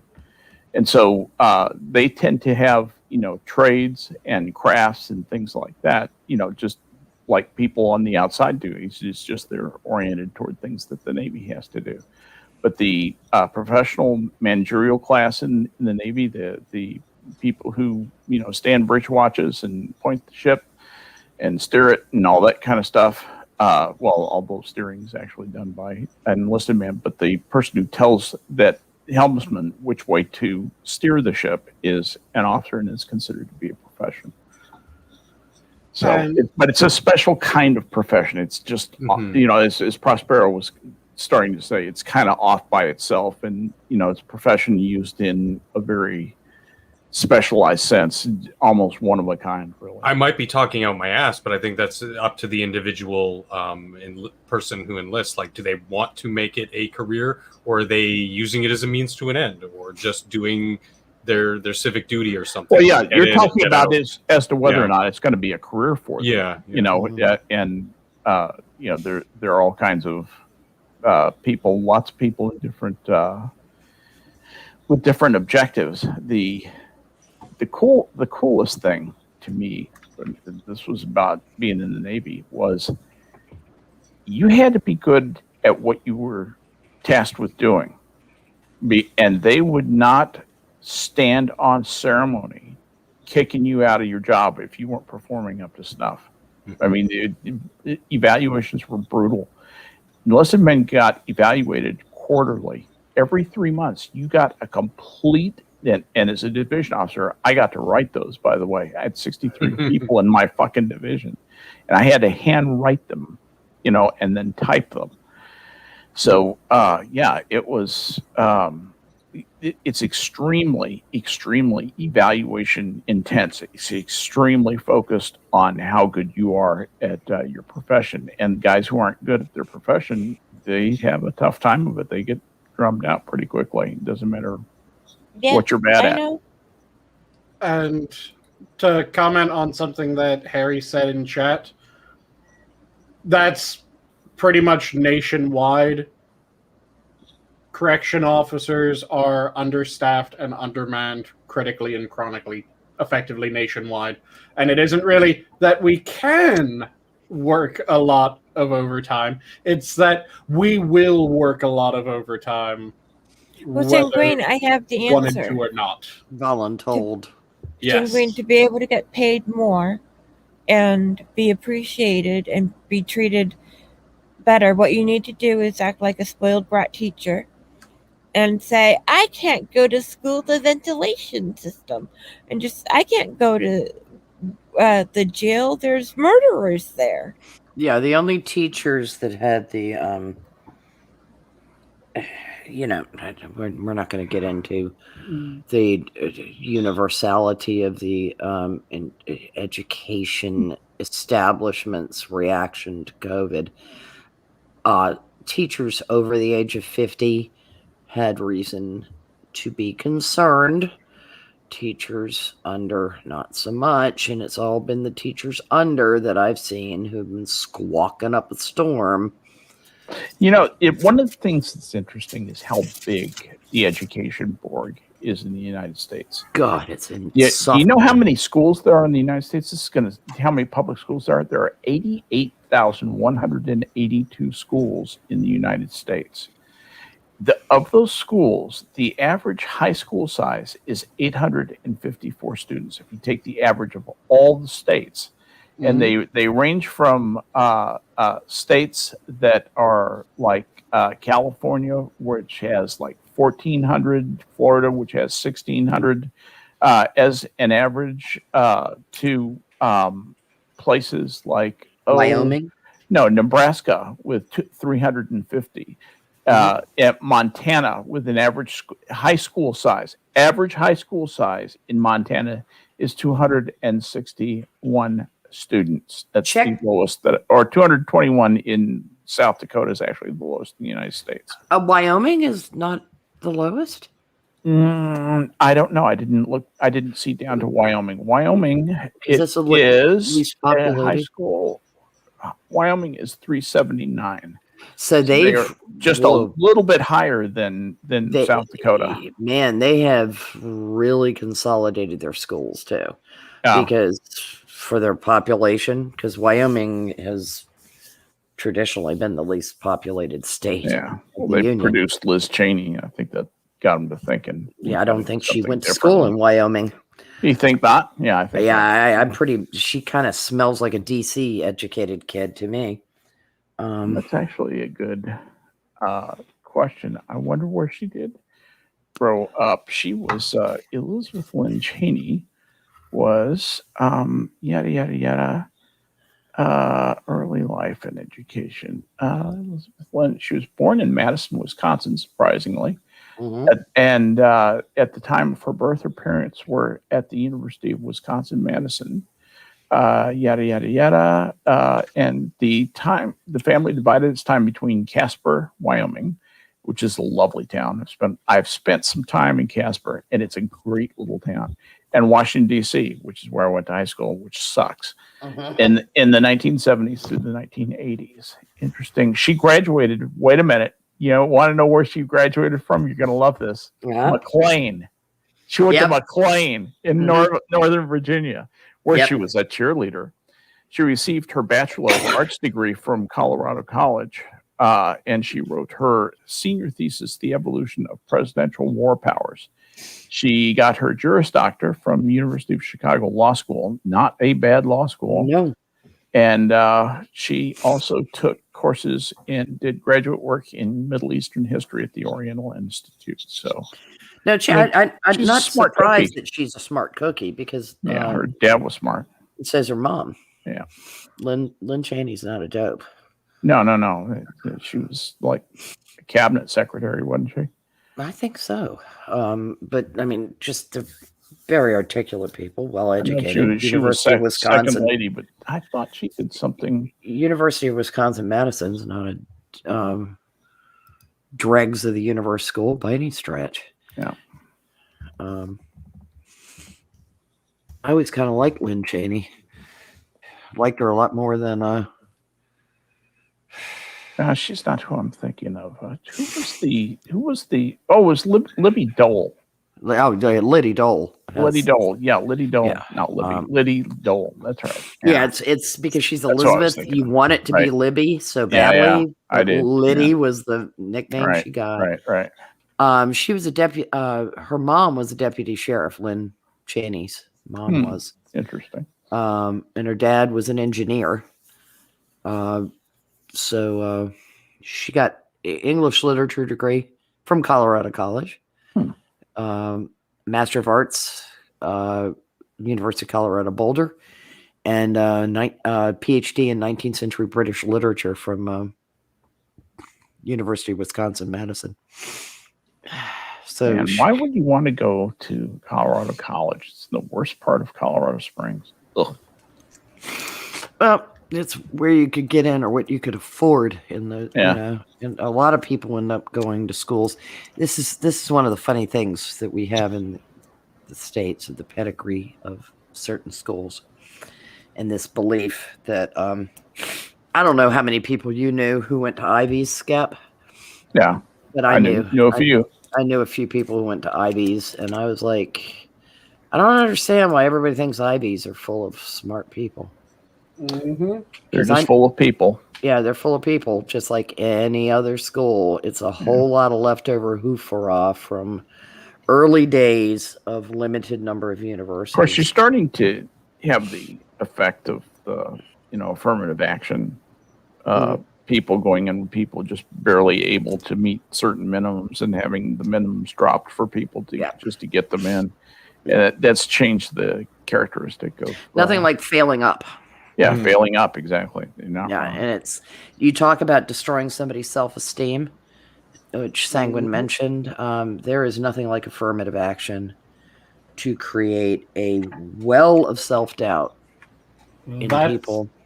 That's where I use the foot race example If last people are, night. if people are self-aware, that's the thing. That's modern education is circumventing self-awareness. But for those of us who are self-aware, the idea of somebody spotting us points for our gender or our race, I know out of my generation, that was anathema. Mm-hmm. How goddamn dare you condescend to me that way? Yep. Yeah. It's so insulting to assume because of an immutable characteristic that a person is fundamentally flawed. It is affirmative action is predicated on racist grounds in my opinion. I mean, it's the soft bigotry of low expectation. And Well, that's probably just that. the smartest thing I have a question. he ever about said was that. Yeah. I wouldn't really say so much the soft bigotry as the sneaky Just bigotry. fucking bigotry. Well, at any rate, you've come to the end of Sly 2 and hours of Wait, I have a polemics here with Minions of the Zoo. What have you got, Jenna? Excuse me. Did I? Is this Tuesday? Yes, it's Okay, Tuesday okay. On Venus. I was just checking. If this is Okay. Venus, it must be Tuesday. when it was founded, I don't think affirmative action was racist. I think it is no longer needed. It's a case of the road to hell being paved with good intentions, Jenna. That's what it is. And Yeah. I'm not entirely sure how good the intentions And were. I have come to doubt so much of what I accepted as well-intentioned from my youth. I can't even begin to tell you.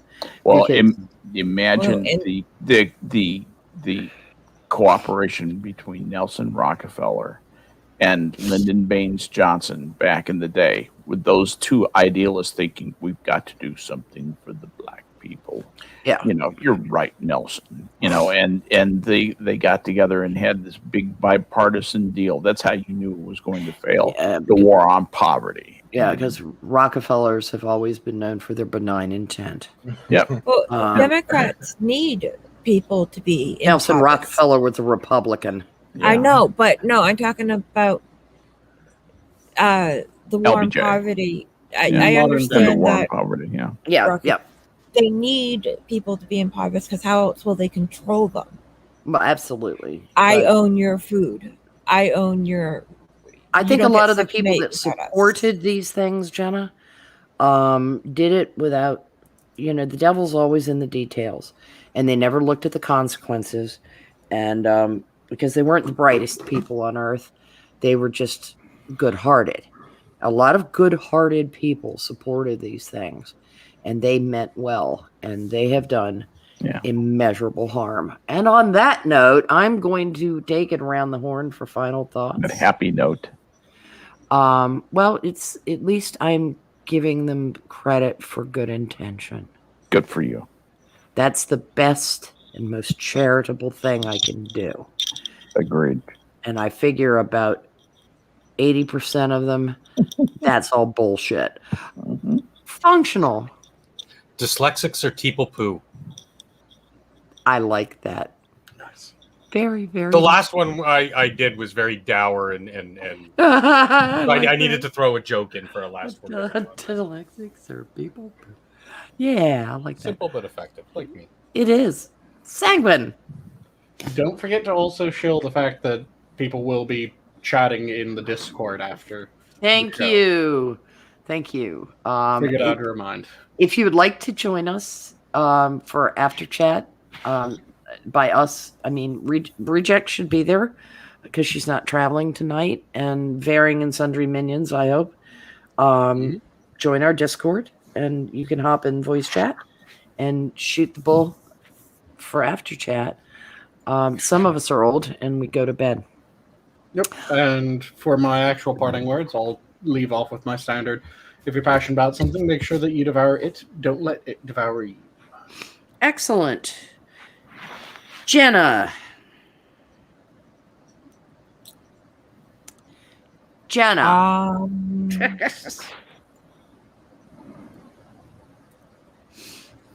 Wise words.